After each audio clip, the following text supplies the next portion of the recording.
With 10 multi-platinum albums, 16 top 30 hits, and over 80 million album sales, Foreigner is more than just a rock band. They're a living legend in the sonic realm, a powerhouse that's been around in the music scene for over half a century.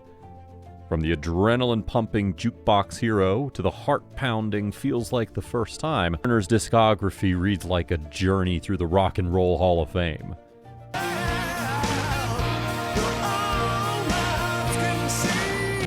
And who could forget the global anthem that soared to #1, echoing across borders and transcending language barriers? I Want to Know What Love Is became an instant classic, solidifying Foreigner's status as a band with a golden touch.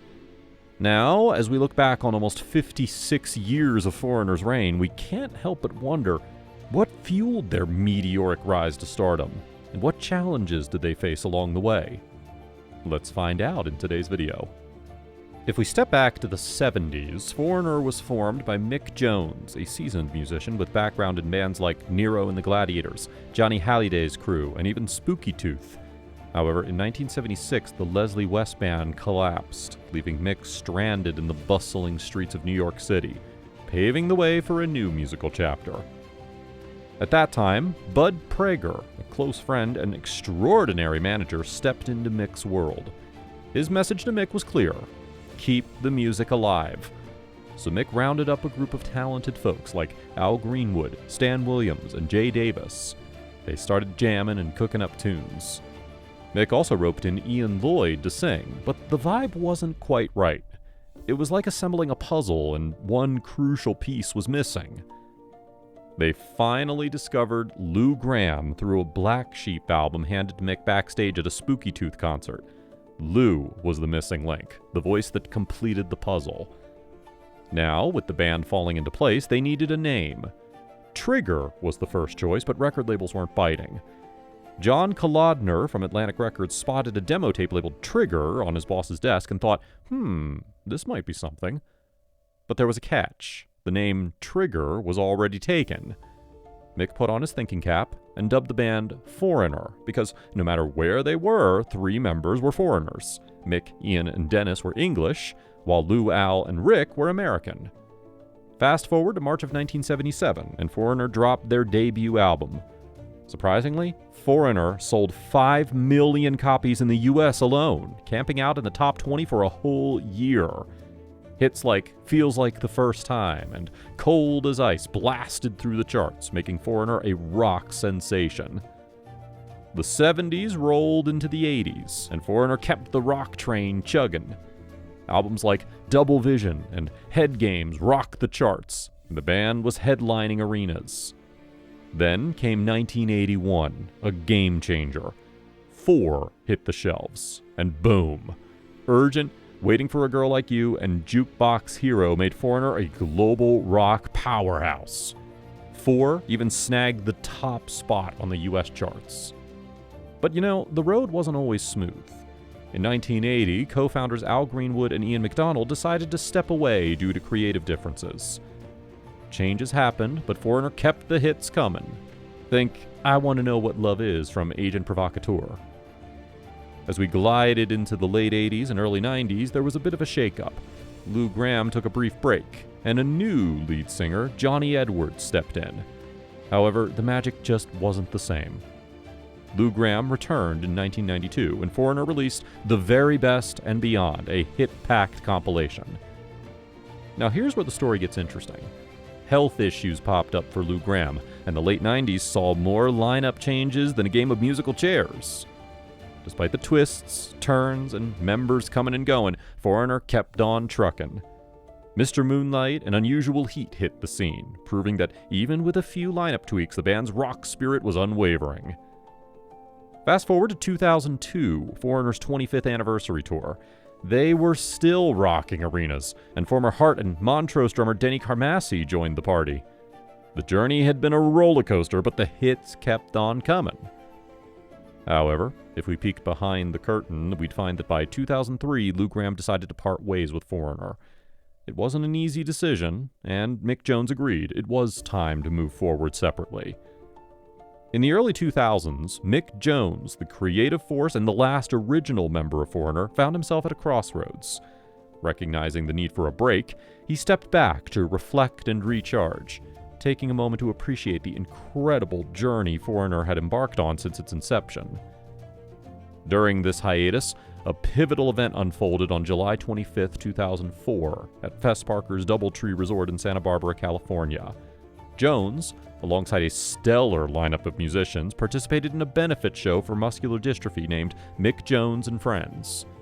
The ensemble, including Jeff Jacobs, Tom Gimbel, Jeff Pilson, Jason Bonham, and Chaz West, showcased not only the enduring spirit of Foreigner, but also ignited Jones's determination to breathe new life into the band. Encouraged by Jason Bonham, Jones set out to find a new frontman to carry on Foreigner's legacy. I've been waiting for a girl like you. The search led him to Kelly Hansen, a talented singer and former Hurricane frontman. Impressed by Hansen's audition tape, Jones welcomed him aboard in March of 2005. The revitalized lineup made its debut on March 11th at Boulder Station near Las Vegas, marking a fresh chapter in Foreigner's storied history. And expertise that I've learned throughout the years, so I'm offering private vocal instruction. Chaz West, who had appeared as a special guest during the 2005 spring tour, briefly contributed as a rhythm guitarist. This period of reinvention laid the groundwork for the band's subsequent endeavors. In 2005, Foreigner released extended versions, capturing the dynamic performances of classic hits by the new lineup in a studio-like, clean, live recording. The journey pressed on with tours and collaborations. In 2007, Foreigner joined Def Leppard and Styx on tour, commemorating the 30th anniversary of their debut. They also participated in a memorable Led Zeppelin reunion show paying homage to Atlantic Records' Ahmet Erdogan in 2007. Despite lineup changes, including the departure of Jeff Jacobs in 2007 and Jason Bonham in 2008, Foreigner pushed forward. Drummers Brian Head, Brian Tichy, and Mark Schulman took turns, showcasing the band's adaptability. The culmination of these efforts arrived with the release of Can't Slow Down on September 29, 2009. This album, exclusively available through Walmart in the US and Ear Music in Europe, marked a significant chapter in Foreigner's discography. The first two singles, When It Comes to Love and In Pieces, found success on Billboard's Adult Contemporary chart. Foreigner's resilience shone in collaborations with Styx and Kansas on the United in Rock tour in 2010. The band navigated changes in the drumming department, with Jason Sutter, Brian Tichy, and Mark Schulman taking turns. In 2011, Foreigner expanded their horizons, performing for the first time in Bangalore, India. The year presented challenges, with Mark Schulman falling ill during the summer-fall tour. Guest musicians Brian Tichy and Joel Hoekstra stepped in, underscoring the band's commitment to keep the music alive. Facing another obstacle in 2012, Foreigner navigated the departure and return of keyboardist Michael Bluestein, who took a leave of absence due to colorectal cancer. The band released Acoustique in October of 2011, featuring stripped-down versions of hits and newer tracks. Sentimental songs that I've written, I guess. August 31st, 2012 marked Mick Jones's triumphant return to the concert stage at Atlanta's Chastain Park after over a year away. Guitarist Bruce Watson filled in during Jones's absence, illustrating the band's adaptability and dedication to the music. On January 9, 2013, Dennis Elliott, the original drummer, made a triumphant return, joining Foreigner on stage at the Hard Rock Cafe in Hollywood, Florida to play the iconic Hot Blooded. This reunion with a founding member added a nostalgic touch to the band's performances. In June of 2013, the 44th Annual Songwriters Hall of Fame Award ceremony became the stage for a milestone in Foreigner's journey. Mick Jones and Lou Gramm, the genius songwriters, officially entered the Songwriters Hall of Fame.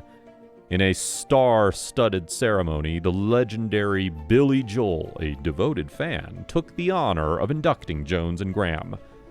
The ensuing performance was nothing short of magical. Jones, Graham, Tom Gimbel, and the House Band, backed by Anthony Morgan's inspirational Choir of Harlem, delivered a soul-stirring rendition of Jukebox Hero and I Want to Know What Love Is. Fast forward to 2014, Foreigner joined forces with Styx and Don Felder for the Soundtrack of Summer tour, proving that their rock prowess continued to echo through time. However, the year also carried a somber note with the loss of original bassist Ed Gagliardi, closing a chapter of the band's history.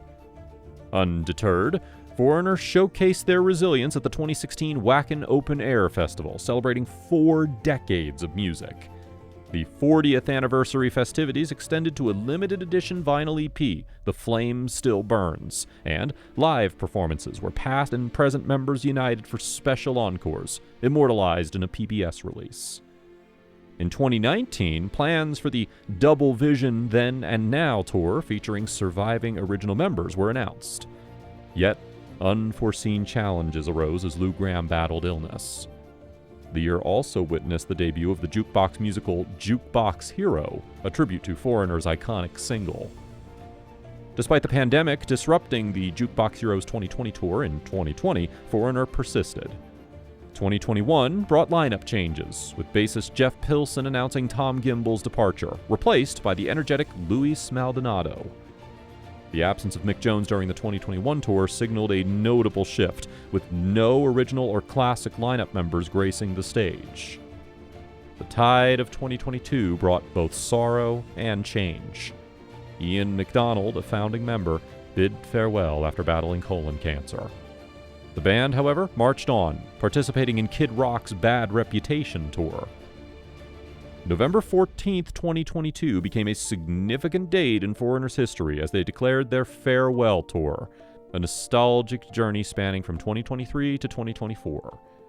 This decision marked the end of an era, a remarkable saga of defying odds, overcoming obstacles, and etching an indelible mark on the rock music landscape.